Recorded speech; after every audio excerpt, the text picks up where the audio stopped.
முருகன் பக்தர்கள் அனைவருக்கும் அன்பு வணக்கங்கள். என் அன்பு குழந்தையே, இனி உன்னுடைய வாழ்க்கையில் நடக்கப் போவதை அப்படியே நான் சொல்லப் போகின்றேன். கேள் தங்கமே. உன்னுடைய ஞாபகமே இல்லாத உன்னுடைய துணையின் மனதில் பெரிய மாற்றம் ஏற்பட்டு விட்டது. உனக்காக நான் வகுத்த பாதையில்தான் நீ இப்பொழுது பயணிக்கின்றாய். அந்த வழி சுலபமானது அல்ல தங்கமே. ஆனால் அதில் ஒவ்வொரு தடையும் உன் நலனுக்காகவே வைக்கப்பட்டவை. அதனால் பயப்படாதே. நான் உன் முன்னே நடந்து கொண்டே இருக்கின்றேன். நீ எடுக்கும் ஒவ்வொரு அடியும் என் அருளால் பாதுகாக்கப்படுகின்றது தங்கமே. பொறுமையுடன் இரு. உன்னுடைய மனம் தளராது நம்பிக்கையில் நிலைத்து இருந்தால் நீ கனவிலும் நினைக்காத அளவுக்கு அழகான வாழ்க்கையை நான் உனக்காக அமைத்து தருவேன்.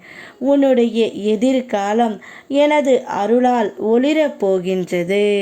உன் வாழ்க்கை சிறப்பாக மாறுவது என் அருளில் இருக்கின்றது தங்கமே. என்னை நம்பு. நான் உன் வாழ்க்கையை உயர்த்தி காட்டுவேன். தலைகீழாக நின்றாலும் தலையில் எழுதியது நடந்தே தீரும் என்பார்கள். ஆனால் அந்த வார்த்தை முழுமையான உண்மை அல்ல. ஏனென்றால் உன் விதியை எழுதினவன் நீ அல்லவா? உன் மன வலிமை, உன் நம்பிக்கை, உன் செயல் இவையெல்லாம் சேரும்போது தலை எழுத்தே மாறிவிடும் தங்கமே. நான் உன் பக்கத்தில் இருக்கின்றேன். இனி உன்னுடைய வாழ்க்கை உன் விதியை மாற்றி அமைக்கும் சக்தி எனக்கு உண்டு. உன் தலையெழுத்தை நான் என் அருளால் மறுபடியும் எழுதுவேன் தங்கமே. நீ அனுபவித்த துயரங்கள் அனைத்தும் உன் உயர்வுக்கான அடித்தளம். உன் வாழ்க்கை இன்னும் முடிவடையவில்லை. அது தொடங்கப் போகின்றது. உன் துணையின் மூலமாக உன்னுடைய வாழ்க்கை இனி மிக சிறப்பாக இருக்கப் போகின்றது. உன்னுடைய ஞாபகமே இல்லாமல் இருந்த உன்னுடைய துணையின் மனதில் பெரிய மாற்றம் ஏற்பட்டு விட்டது. அவர் தானாகவே உன்னிடம் வந்து இனி எனக்கு எல்லாமே நீ மட்டும்தான்.